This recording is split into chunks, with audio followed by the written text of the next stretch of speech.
くんです。日本は綺麗ってよく聞きますよね。でも正直、韓国で暮らしていた僕にはこう思っていました。街がちょっと綺麗なだけでしょ、そう信じていました。ところが、日本で初めて足を踏み入れた瞬間、それが完全にひっくり返ったんですよ。こういう話、僕だけじゃないんですよ。ある SNS の投稿で、登録者数34万人の旅行系 YouTube も同じ感想だったらしいです。この動画では、その方が初めて日本で感じた衝撃15連発を紹介して、そして解説していきます。この動画を見ればですね、旅行系 YouTuber が日本に旅行すると何が見えてくるのか、そういった視線が分かってきます。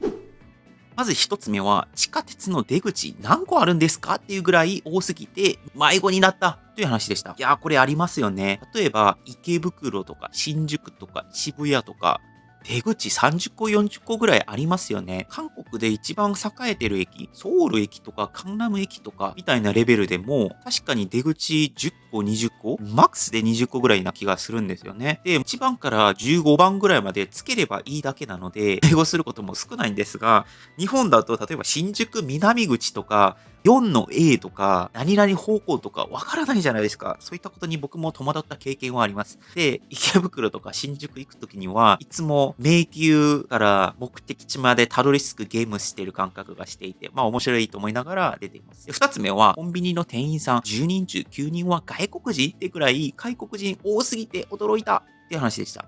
外国の方増えましたよね。この5、6年間ぐらいでも体感で1.5倍ぐらいは増えていた気がします。で、最近はコンビニ入るってなると、外国の方がいらっしゃるのかなというふうに思いながら入ったりしています。で、多分セブンとかだとこういう名前書いてるじゃないですか。あ、この方は中国から来られたかなというふうに思いながら見ています。韓国は不思議なことに、その風景はまだ来てなくて、確かに外国人は増えていますが、そのコンビニで1日に1回ぐらい会える頻度ではないですね。で、韓国で今少子化っていうか、人々が少なくなっていて、危機状態なんですけれども、そうなったら外国の方、受け入れるべきなんじゃないかなっていうふうに思いながらもいたりします。カナダとかですと最近、カナダ人、私たちがイメージしているカナダ人っていう人たちは少なくなっていて、元中国とかインドの方々がそこで国籍変えて生活されてるって聞いてるんですけども、世界の流れですかね。で、3つ目の話は、私、今まで自販機なしでどうやって生きてきたんだと真剣に思ったということです。これありますね。僕はコーラ、ジュース大好きな人間でして、1日10本ぐらい健康に悪いんですが、飲んでいます。日本だと30メートル間隔ぐらいで自販機あるじゃないですか。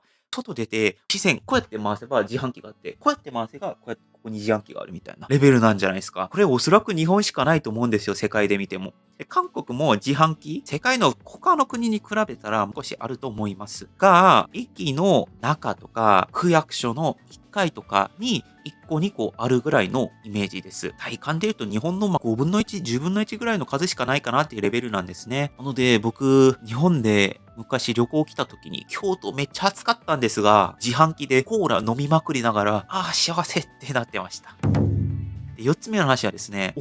そんな髪型、髪色しても誰も見てこないんだ。で、日本のスルースキルにびっくりということですね。いや、これもわかりますね。僕も日本に来て変化したなと思うことが、いわゆる変わってる個性のある方を見ても何も思わない。あ、そうなんだってなって、また携帯いじるぐらいのレベルなんですよね。で、韓国もファッションとか髪色とかそういうことを気にされる方多いですが、なんか大枠での流行りというのはあります。例えば、こうやってメガネが、例えば丸が人気の時もあれば、四角が人気の時もあって、細いのが人気の時もあって、なんかそういう大枠で見ればそういったペースでやっていく感じですね。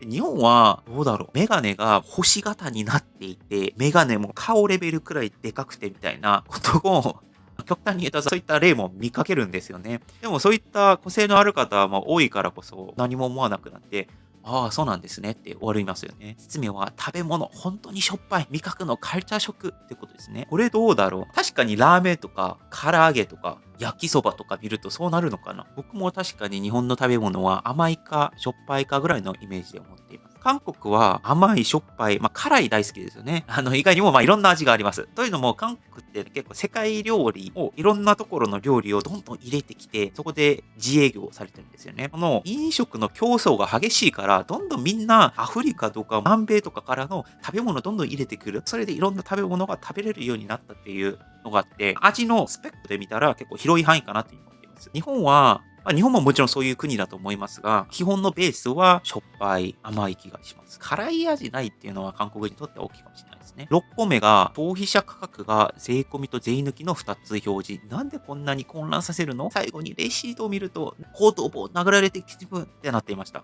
ああ、これありますね。韓国は全部税込み表示で、そのまま値段になるっていうことがありますね。これは今も謎ですが、なぜ日本では税抜き表示をしているのかということは謎です。税抜きって誰のためのものなのって思いますよね。多分マーケティング的にはそっちの方が安そうに見えるからっていうのはあると思うんですけれども、ちょっと混乱されるので、僕の中では謎の表示として残っています。これ他の国はどうかな？僕あんまり詳しく覚えてないですが、僕が行った国は29カ国ぐらいあって、他の国も大体税込み表示でやってた気はします。消費者が8%から10%に変わったっていうのもあるのかな？知らないですけど。で、7個目が、毎日全員同じようなボールペンルックで通勤しているの、ちょっとびっくりですって話でした。これ何かっていうと、韓国のボールペンで、ボディは白くて、端っこだけ黒いボールペンがあるんですよ。サラリーマンって上に白いシャツ着て、下に黒い系のズボンと靴履くと、まさに上はボディの白い感じで、下はペンの先っぽみたいな黒い感じになりますよね。そういったルックに見えたっていう話ですね。韓国も事情は似ていますが、少しだけ自由な気がしていて、例えばネクタイの色をオフィス色じゃなくていいとか、シャツも半袖でもいいとか、もしくは自由なルックでいいよみたいなことが結構ここ数年で変わってきた気がします。日本もそういった流れの途中かなというふうに思いますが、まだまだザ・サラリーマンルックっていうのはありますね。8個目はですね、オフィスワーカーの職場に女性が少なすぎるのではと感じた。これは旅行でどうやって分かったんだろう、どうやって感じたんだろうって気になりましたが、どうでしょう？僕、韓国で働いた経験がないので、あんまりピンときていないですが、どうですか？知ってる方いますか？確かに、政治家とか、会社のお偉い方だったりとか、のイメージで見ると、確かに女性の方が出るっていうのは少ないかもしれないですね。政治家はさておき、企業、例えばユニクロさんとか、トヨタさんとか、そういった企業で確かに記者会見とかあるじゃないですか。そこで女性が出てきたのはイメージとしてないかもしれないですね。韓国も別に男女比率半々になってるのって言われたら、そうではないと思うんですけれども、傾向的には日本の方が少しだけ低いんじゃないかなっていう話かなというふうに思います。9個目の話はですね、地下鉄の座席。なんでこんなにふかふかでぽよぽよなのってことですね。これありますね。韓国でソウルで電車乗ってみるとわかると思います。韓国の電車はプラスチック製的な感じで、なんでそれにしてるんだろうってイメージです。なので、ちょっと硬いんですよね。だから、1時間ぐらい座ってると、お尻が痛いとかなったりします。日本は、プラスチックまではいかなくても、ちょっとだけこのふかふか、ぽよぽよって感じの椅子になっているじゃないですか。だから、この辺の違いっていうのはありますね。あと、この方は言っていないですが、他で言うと、この広さもちょっと違うのって知ってます？韓国ソウルの電車ですと、一列で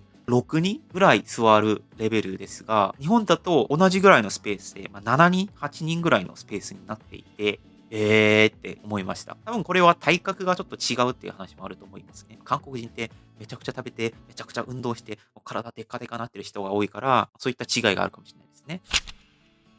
で、10個目が、トイレにビデがこんなに標準設備されてるってなんでっていう話ですね。これ僕も思いました。言われてみれば。確かにビデってお金かかるじゃないですか。設置する費用、メンテナンス費用もかかりますよね。高級なものですよね。僕のイメージで言う。観光省とか、普通のビルとかでも標準設備されていてびっくりします。11個目はですね、トイレットペーパーがこんなに薄くて大丈夫なのって心配になったっていうことですね。これはどうでしょう？メーカーによって違う気もしますが、確かに日本は薄くて柔らかいトイレットペーパー使ってる気がします。それは多分、そのまま水に流すから溶かせるようなものではないといけなくて、なんか大きかったりとかすると溶かしにくいし、詰まることもあるから、そうなってるんじゃないかなっていうふうに思いました。で韓国も最近流せるようにはなってきていますが、まだまだ一部では流せないところが多くあって、となると別にトイレットペーパーも流せなくても良いわけで、ちょっとだけ太かったりとか、質感が柔らかくない場面もあったりとかします。確かにトイレットペーパーもやられてみれば違いますね。12個目で言うと、トイレットペーパーは便器に流してくださいって逆にいいのって話です。これ先ほどの話につながりますが、韓国も、体感で言うと、半分ぐらいは流せるようになってる気はしますが、昔の建物、築40年ぐらいのビルとかに行くと、まだまだ昔式で、ゴミ箱が設置されていて、そのゴミ箱に入れるっていうのはありますね。僕これ韓国にいた頃も、本当に何気なく何も持っていなくて、そうやってやっていましたが、日本で来てからは、この流せることのありがたさを知るようになったと言いますか、現代文明のありがたさを知るようになりました。皆さん、トイレにペーパー流せるっていうのも科学技術とか成果なので、人類文明のありがたさの一つですね。13番目の話は、ボロボロの公衆トイレでも、なんでここまで管理が行き届いてるのと感動したことですね。これもわかります。例えば、公園でもトイレありますよね。トイレ入ると、確かに2、30年間ぐらい経ってる古い感じかもしれないですが、別にゴミが落ちてるわけでもなくて、うんちが散らかってるわけでもなくて、綺麗に使えますよね。これは新宿公園みたいなでっかい公園だけの話ではなくて、埼玉の何々市の住宅街のこのちっちゃい、僕3人ぐらいしか入れないちっちゃい公園のトイレとかにもそうなっているんですよね。それはもちろん、掃除をこまめにやったっていうこともあるかもしれないんですけれども、綺麗に使ってるっていうのはあるかもしれないですよね。韓国どうだろう。でも僕、韓国にいた頃そんな汚いトイレ見たことがなくてあれですが、韓国はむしろそういった小さいレベルの公園ですとトイレ自体ないかもしれないですよね。もしくは結構古く2、30年間ぐらい経っていたら、新しいものに取り替えるとかかもしれないですね。日本はとにかくどこだろう、東京の足立区の住宅街で夜になると1人2人しか通らないところの公園にもちゃんと綺麗に管理されてるってところありますね。14個目は安いホステルでも掃除が完璧すぎて文句のつけようがないっていう風に書いてます。日本は全体的に綺麗、清潔っていうのはあるかなと思います。これは日本と韓国の比較で、韓国は別に掃除してないとか清潔でないっていうのは少ないかなと思うんですが、多分この方は世界旅行をされていて、いろんな国のいろんなホステル、ホテル行ったというところで、同じ値段で海外のところと、日本のところを比べると、日本のところが掃除ができてるっていう感想じゃないかな。日本って傾向的に全体的に綺麗で細かくて、見えることの整理、整頓さを重視するイメージがあって、今回のこの安いホステルでも掃除が行き届いてるという話も、似てるかもしれないですよね。日頃からそういうマインドを持っているっていう話。15番目は、自転車についているベル、ただの飾りかと思ったぐらい、歩行者がどいてくれるまで待っているぐらいの人体力がすごいって言ってますね。確かに日本人って傾向的にあまり摩擦作りたくないから、前に人がいても、このベルピンピンピンピンやって、トラブルを作る余地を作るなら、自分でちょっと我慢しようかだったりとか、これすることによってちょっとうるさく感じるかもしれないから、自分で頑張ろうか、自分で我慢しようかってことで、ベルあんまり使わずに待つ場合もよくあるかなというふうに思います。もちろんベル使ってる方多いと思うんですけども、別にいいかなってことが、この方は感じたということですね。これはどうだろう。韓国の経験が結構昔すぎて覚えられなくなっていますが、確かに、例えばそういった場面が10回ぐらいやったら、韓国人は7回、8回ぐらいピピーンってするってなったら、日本の方は体感で5回ぐらいはピンピンするんですけれども、残り2、3回ぐらいは我慢しようかみたいになってしないっていう、それぐらいの差はあるような気がしていますね。これもやはり迷惑かけない文化だったりとか、この思いやり文化に起因するような気がしています。僕も最初の日本旅行って本当に衝撃の連続でした。自販機噛みすぎないとか、街が綺麗すぎるって毎日カルチャーショックの祭りでしたね。でもこうやって驚いたことを振り返ってみると、ただの綺麗さじゃなくて、人の思いやりとか気遣いの積み重ねこそが、この清潔とか他の文化も作っているような気がしていて、そういったことは外国人からして見ながら感じていることです。このチャンネルではですね、9年間日本に住んできた韓国人留学生の本音と思い出を余すことなく全力でお届けしています。この動画を見て、日本ってこんな感じだったの？何気ない日常が違って見えると思った方、今感情が熱いうちにぜひチャンネル登録しておいてください。感情に寄り添い、事実で語り、思わず誰かに話したくなる、そんな動画をこれからも出していきますね。以上、パックンでした。アンニョン。